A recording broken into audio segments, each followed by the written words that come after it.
What's up for October? Evenings with giants, Mars changes course, and meteors from Orion. Giant planets Jupiter and Saturn are visible throughout the night in October. Early in the evening, you'll find them to the southeast, moving slowly westward with the stars over the course of the night. They form a triangle with bright star Fomalhaut. When observing the trio, note how the planets shine with a steady light, while the star twinkles.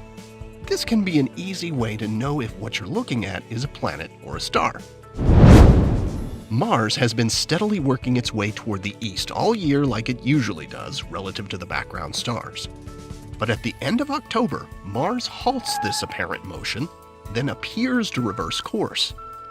Over the next 3 months, from November to late January, Mars moves toward the west each night.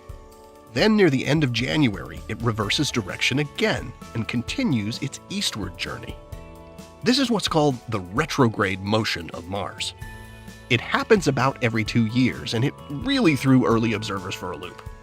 That Mars appears to change its direction is an illusion caused by the motions of our planet in its orbit passing by the red planet in its orbit.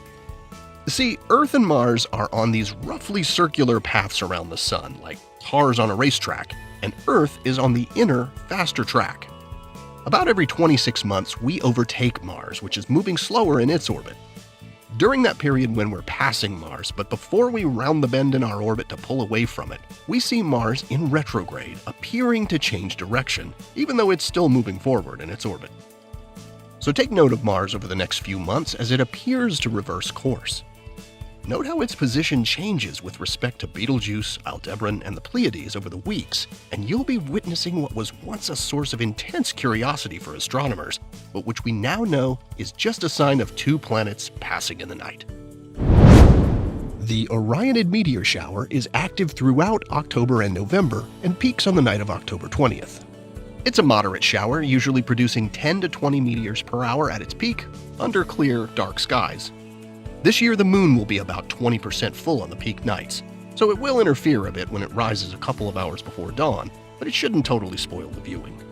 The shower's name comes from the fact that you can trace the paths of its meteors back to an area on the sky near Orion. These meteors are fragments of dust left behind by Comet Halley in a trail that extends along its orbit. They tend to be bright and fast-moving, and they often leave persistent trails that can glow in the sky for a few seconds after they streak by. No special equipment is needed to observe meteor showers. Just make sure you're warm enough and viewing from a safe, dark spot away from bright lights. Then all you have to do is look up and enjoy the show. Here are the phases of the moon for October. Stay up to date with all of NASA's missions to explore the solar system and beyond at nasa.gov.